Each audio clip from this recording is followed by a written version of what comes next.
পাকা পেঁপে আমরা সকলেই খেতে পছন্দ করি, কিন্তু আমরা এর বীজটা ফেলে দেই। বীজে যে কি উপকারিতা আছে এটা আমরা অনেকেই জানি না। তো আজকে আমরা বলবো বীজের উপকারিতা সম্পর্কে।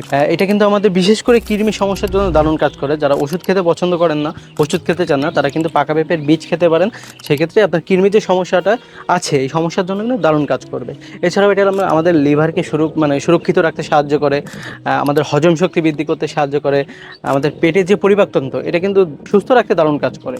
তাছাড়াও শরীরের যে খারাপ যে পদার্থগুলো আছে এটা বের করতে সাহায্য করে। তো সেক্ষেত্রে নিয়মিত পেঁপের বীজটা আমরা খেতে পারি। তো এটা খাওয়া একদমই সোজা। আপনি চাইলে পেঁপের বীজটা আপনি পাকা পেঁপের সাথে মিক্স করে খেতে পারেন, অথবা এটা পানির মধ্যে ভিজিয়ে তারপরে যে রাতে ভিজিয়ে রেখে সকালে খেতে পারেন, অথবা এটা শুকনা করে গুঁড়া করেও খেতে পারেন। ভিডিওটি ভালো লাগলে অবশ্যই আপনার পরিবারের সদস্যকে শেয়ার করবেন।